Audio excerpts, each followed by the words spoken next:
Hello, and welcome back to the channel. Here in part 2, I'm going to attach the lift link assembly to the front hitch. Attach the lift rod to the lift link assembly. Attach the lift link to the adjustment link. And then attach the crank support and finally install the lift spring. Okay, so this is the way it'll fit on this way, but it won't work. So this piece has to be slid in all the way, and then like this.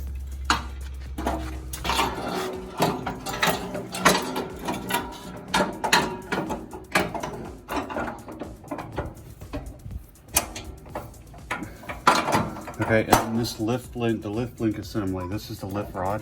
This has to be lifted up all the way, and that'll come in later on for the spring. And then we're just going to attach this bottom one here to the lift rod.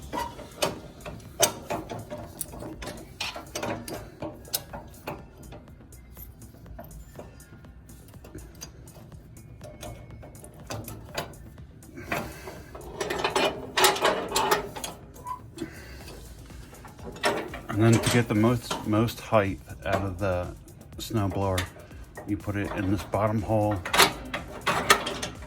and that'll give you the most height for traveling or whatever.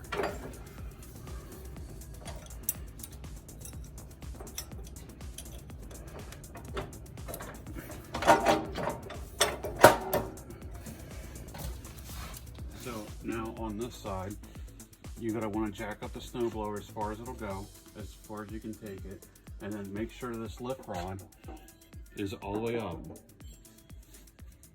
And then you come back over here and you can put this spring right on.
So now we're just going to lower the spring tensioner all the way down so it's not going back. Okay.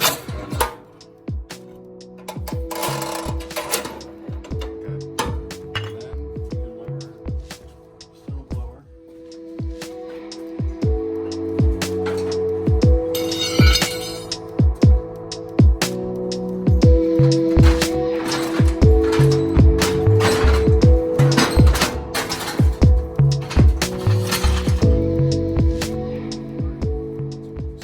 Put the belt on. The belt has to go in the lower PTO.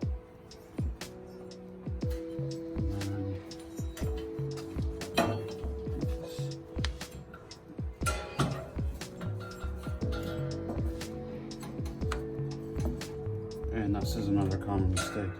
Is people will try to put this upper belt underneath that and leave this one all on the down, but it's not going to give it enough pressure and it'll be loose.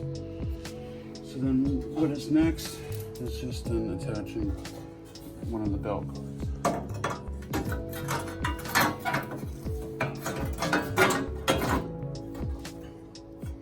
And then that's it. All you have to do is just pull your other stuff. Just put the back belt cord.